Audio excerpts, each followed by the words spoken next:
بسم الله الرحمن الرحيم الحمد لله رب العالمين والصلاة والسلام على سيد الأنبياء والمرسلين. Bismillah. So we're going to continue now with our basic Arabic reading, and we've looked at why we want to learn Arabic and the writing and the Arabic writing system. Now we want to look at vowels in Arabic. How does it work? So vowels. So vowels in English are letters like A, E, I, O, U.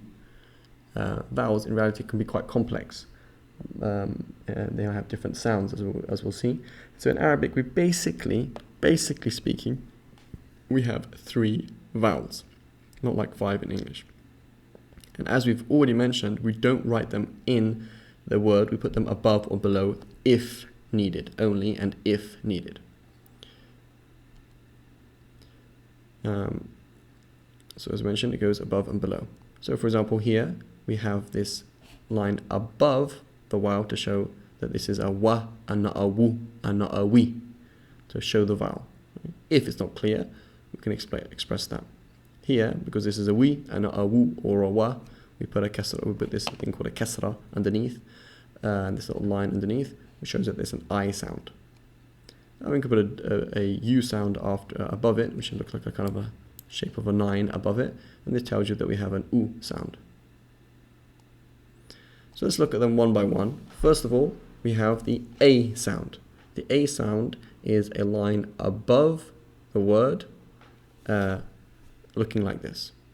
So for example, we get our ba, we get a ba, and which is a B sound, and we put this line above it. This equals a B and an A, ba, ba.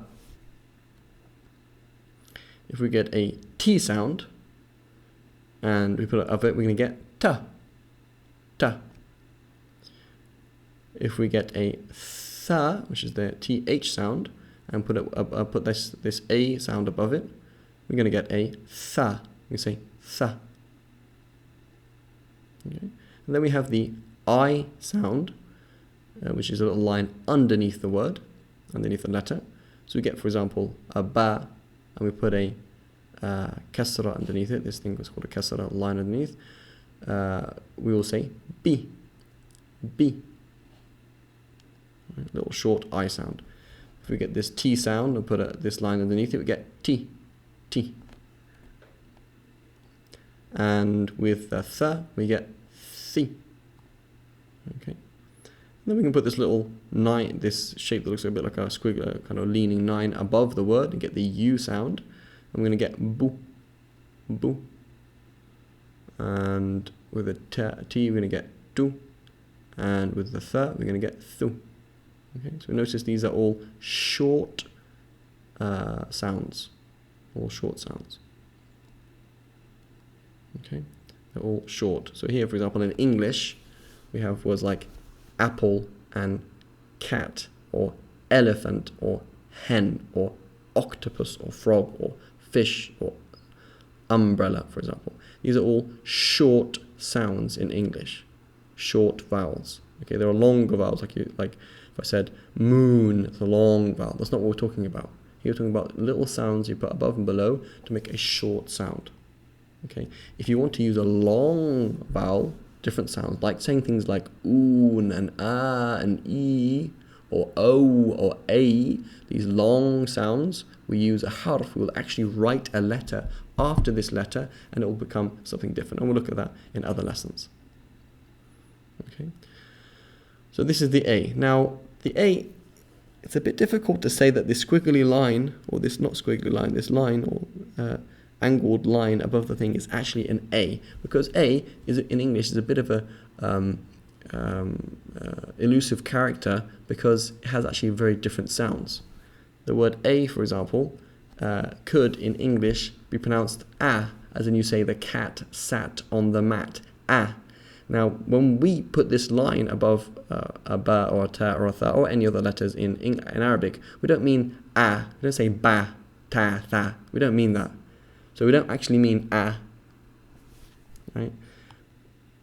That's not what we mean.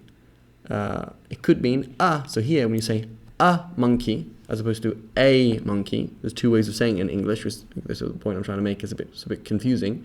You say a monkey, the a is what we mean. That's a fatha sound. That's this line on top that we see. That's strange enough. This O here, this O is not pronounced O. We don't say a monkey. We say a monkey. So a monkey, the a sound is also that same sound that we see there. So when we say a, it's a bit of an approximation. We don't really necessarily mean a, but it means an a sound, a. Sometimes, for example, here the U or the E in English can be pronounced like this. You say butter, ba. How would you write ba-ta in Arabic? You'd write a ba and put the line on top, and then a ta, write a line on top, and then put a ra at the end. Right? Butter. Right? That's how you'd write it. But in English it's written with a U and an E. It's a bit odd. But it's the same sound essentially. So that's how we'd write it in Arabic. I'd write it with an a sound.